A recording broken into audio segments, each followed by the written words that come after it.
Good morning students. देखिए, पिछली class में हमने डिस्कस किया था यूज़र डिफाइंड डेटा टाइप्स में class. User defined data types को ही आगे करते हुए आज हम पढ़ेंगे enumerated data types. Enumerated data types क्या होता है वो चीज़ समझें। बेसिकली इसका यूज किया जाता है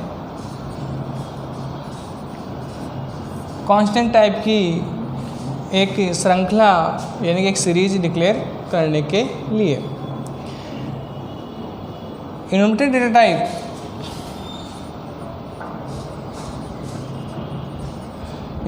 डेटा टाइप को डिक्लेयर करने के लिए enum कीवर्ड का यूज किया जाता है। यानी इसका सिंटेक्स क्या है, enum कीवर्ड होगा, देन जो भी इन्यूमरेटेड डेटा टाइप का नाम देना चाहते हैं यानी enum name, then starting curly braces और यहाँ पे वैल्यू 1 वैल्यू 2 डॉट डॉट जितनी वैल्यू हम डिक्लेयर करना चाहते हैं, घोषित करना चाहते हैं। बेसिकली इसमें क्या होता है कि हम ऐसे वेरिएबल्स डिफाइन कर सकते हैं जिनकी वैल्यू फिक्स कर दी जाए, यानी कि वो वैल्यू सिर्फ उन्हीं में से ले जो हमने डिसाइड किए। इसके अलावा अगर कोई दूसरी वैल्यू उसमें असाइन करें तो वो क्या दे दें, एरर्स दे दें। तो वहाँ पे देखिए, यानी कि इसका एक एग्जांपल हम डिक्लेयर करते हैं, जैसे enum। अब मान लीजिए कोई भी वेरिएबल हमने लिखा जैसे बूलियन। अब मान लीजिए जो बूलियन जो इन्यूमरेटेड वेरिएबल डिक्लेयर किया उसकी वैल्यू क्या हो, एक तो false and true, false and true दो ही वैल्यू हो सकती है। जैसे बूलियन मान होता है 0 और 1। तो यहाँ पे देखिए जो हमने डिक्लेयर किया है, फर्स्ट जो वैल्यू दी है उसकी जो बाई डिफ़ॉल्ट जो वैल्यू असाइन हो गया यानी कांस्टेंट वैल्यू आ गई। जो फॉल्स की वैल्यू है वो बाई डिफ़ॉल्ट क्या कितनी आ जाती है, 0, और ट्रू की कितनी होगी, 1।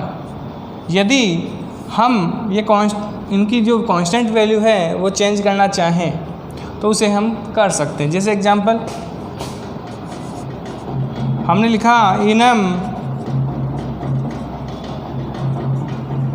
बूलियन, जैसे लिखा फॉल्स इक्वल टू 10 और ट्रू इक्वल टू 20। इस तरीके से हमने डिक्लेयर किया तो इसका अर्थ ये हुआ कि जो फॉल्स की वैल्यू है वो कितनी हो जाएगी, 10, और ट्रू की वैल्यू कितनी हो जाएगी, 20। तो इस तरीके से जब हम कोई वैल्यू नहीं देते हैं तो बाई डिफ़ॉल्ट कितने से, 0 से स्टार्ट होता है, और हम अगर रिप्लेस करना चाहें तो ओवरराइड भी कर सकते हैं। जैसे मान लीजिए मैंने ट्रू की वैल्यू नहीं दी, यहाँ पे ट्रू की वैल्यू नहीं दी, यानी नेक्स्ट टाइम हमने मान लीजिए इस तरीके से लिखा enum Boolean false equal to 10 और यहाँ लिख दिया ट्रू। तो यहाँ पे देखो जो ट्रू की वैल्यू होगी, देख फॉल्स की वैल्यू तो निश्चित हो गई 10, लेकिन जो ट्रू की वैल्यू है वो कितनी हो जाएगी, 11, एक आगे इंक्रीमेंट ऑर्डर में ही होता है। तो इस तरीके से इन्यूमरेटेड डेटा टाइप डिक्लेयर करने के लिए enum कीवर्ड का यूज किया जाता है, और बेसिकली इसका यूज किया जाता है कांस्टेंट डिफाइन करने के लिए। कांस्टेंट टाइप के वेरिएबल जो वेरिएबल होते हैं उनमें कांस्टेंट वैल्यू डिफाइन करने के लिए। जैसे एग्जांपल समझिए, इसको एक छोटे से एग्जांपल से समझते हैं किस तरीके से क्या होता है वो चीज़ समझें।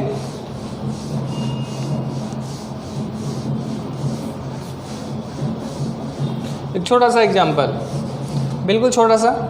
जैसे मान लीजिए हमने दोनों हेडर फाइल्स यूज की,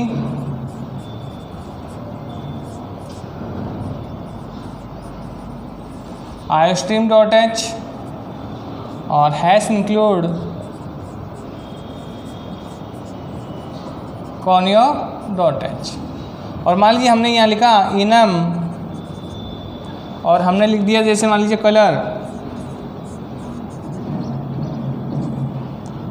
यूजर डिफाइंड है, यूजर खुद दे सकता है नाम। जैसे लिखा रेड,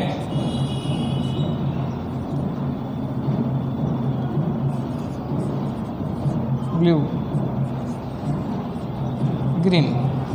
इस तरीके से हमने कांस्टेंट डिक्लेयर किए हैं। कलर्स में तीन कलर्स डिफाइन किए हैं, रेड, ब्लू एंड ग्रीन। अब यदि इनकी वैल्यू को प्रिंट करवाना चाहें, जैसे एग्जांपल वॉइड मैन, और मान लीजिए इसका एक वेरिएबल डिक्लेयर किया हमने इनम कलर, और मान लीजिए दे दिया कलर 1।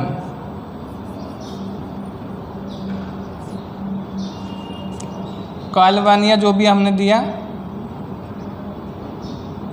1 और सेमीकोलन, ठीक है। और मान लीजिए हमने किया कॉल इक्वल टू ब्लू और फिर प्रिंट करवाया सी आउट वैल्यू ऑफ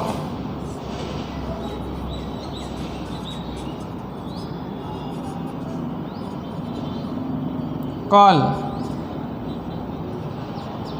और मान लीजिए हमने कॉल को प्रिंट करवाया गेट सी एच आउट, तो इसका आउटपुट जो आएगा वो आएगा वैल्यू ऑफ कॉल कितनी 0 1, तो कितना आ जाएगा 1। तो इसके तरीके से कांस्टेंट वैल्यूज़ की क्या हो जाएगी, प्रिंट हो जाएगी। तो इस तरीके से हमारे user defined data types complete होते हैं। डेटा टाइप्स को ही आगे करते हुए आगे पढ़ते हैं डिराइव्ड डेटा टाइप्स। देखिए डिराइव्ड डेटा टाइप्स क्या होते हैं वो चीज़ समझें। एक तरीके से डिराइव्ड डेटा टाइप्स यूजर बनाता है। थर्ड टाइप का पढ़ रहे हैं डिराइव्ड डेटा टाइप्स। देखो डिराइव्ड डेटा टाइप्स में बेसिकली कौन कौन आते हैं। डिराइव्ड डेटा टाइप्स में सबसे पहले आता है एरे, उसके बाद में function, pointer and fourth reference. तो इस तरीके से डिराइव्ड डेटा टाइप्स में array, function, pointer and reference सभी टॉपिक्स का हमारे पास लेसन्स भी, जैसे एरे का भी अपने पास सेकंड लेसन है, फंक्शंस हैं उससे भी रिलेटेड एक लेसन है, पॉइंटर और रेफरेंस से रिलेटेड टॉपिक्स दिए हुए हैं। तो देखिए एरे को सिर्फ थोड़ा सा इंट्रोडक्शन करते हैं, बाकी हम इसको लेसन्स में पढ़ेंगे।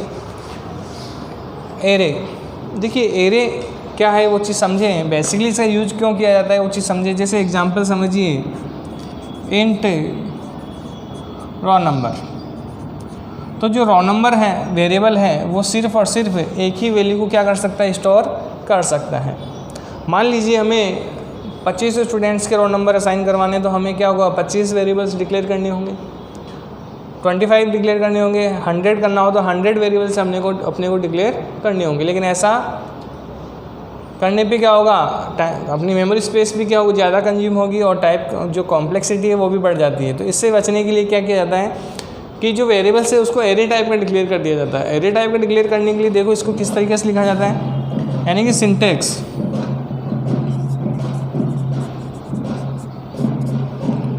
एरे को डिक्लेयर करने का सिंटेक्स क्या होता है वो चीज़ समझें। सबसे पहले आएगा डेटा टाइप,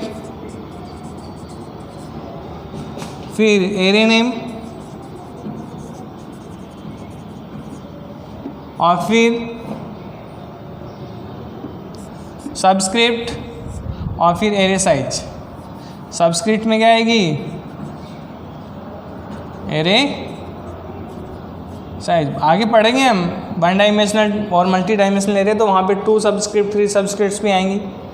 बेसिकली जो एरे डिक्लेयर करने का सिंटेक्स ये होता है कि डेटा टाइप बताया जाता है, एरे नेम बताया जाता है और एरे की साइज कितने एलिमेंट्स का एरे होगा। जैसे एग्जांपल इंट ए, एक नाम एरे नाम का एक ए लिया और 10, तो यहाँ पे जो ए है क्या है, एक एरे नेम है, ए क्या है, या ए डबल आर ले लो, एरे है, एरे का नाम क्या है यहाँ पे ए डबल आर क्या है, एरे नेम, एरे 10 क्या है, एरे एलिमेंट्स की साइज यानी एरे साइज, और इंट क्या है यहाँ पे, डेटा टाइप। यानी कि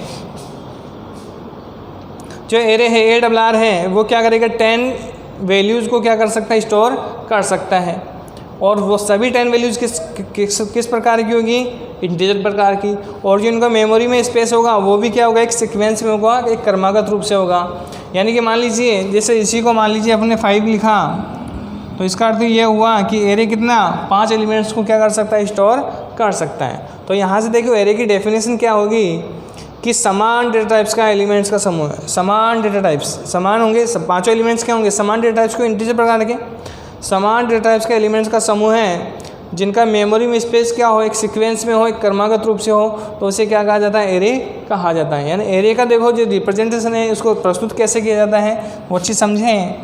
मान लीजिए एरे है तो इस तरीके से एक एरे बनेगा, कितने एलिमेंट का, 5 एलिमेंट का। इनका जो इंडेक्स नंबर है मान लीजिए 0, 1, 2, 3 और 4, चाहे इधर से करो चाहे इधर से,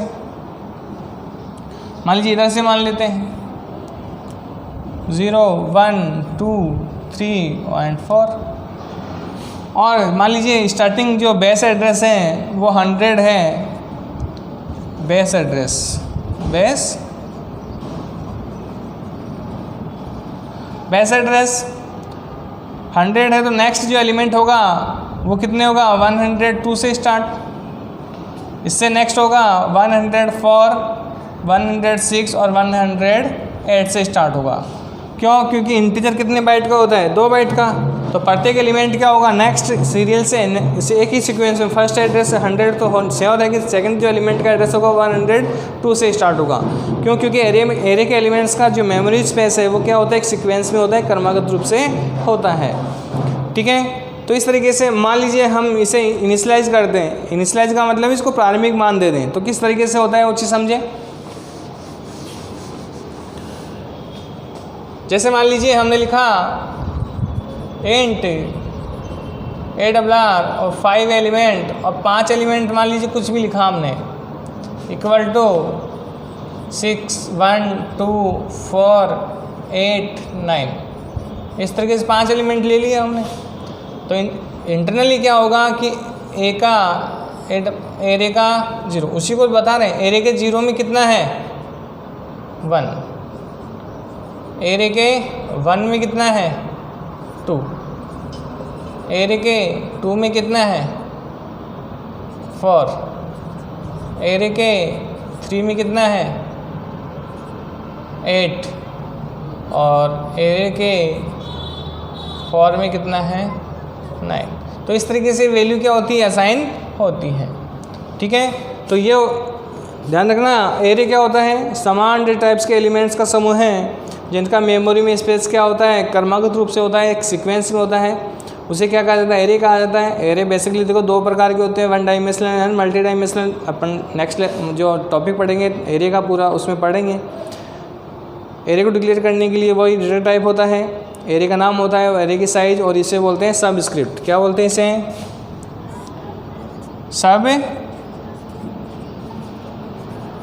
सबस्क्रिप्ट।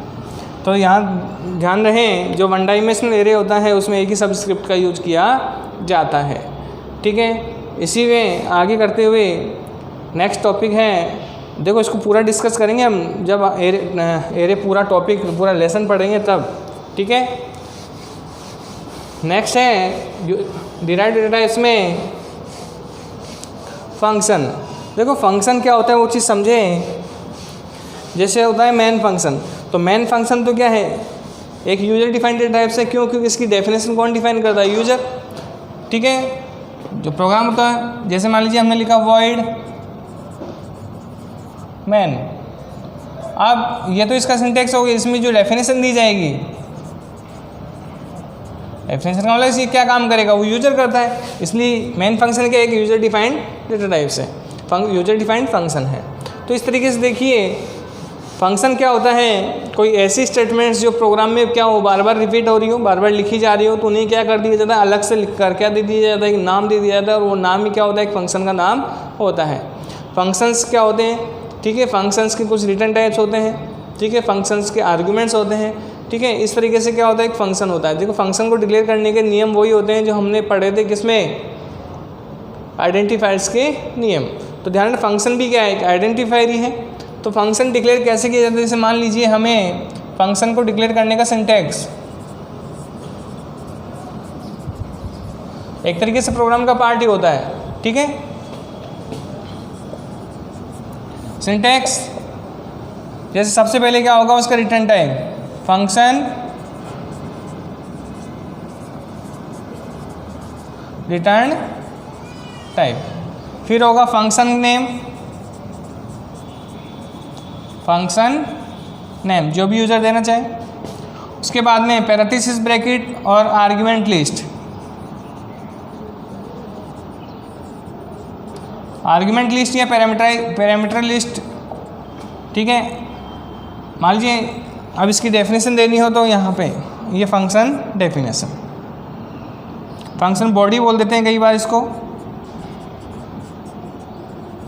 फंक्शन बॉडी, जिसमें फंक्शन की डेफिनेशन क्या होगा। तो इस तरीके से क्या होता है, एक सिंटैक्स होता है किसी भी फंक्शन का। जैसे अब ये मान लीजिए हम कोई एग्जांपल करते हैं, जैसे मान लीजिए इंट सम, तो यहाँ पे इंट क्या है, उसका रिटर्न टाइप है, सम क्या एक फंक्शन है।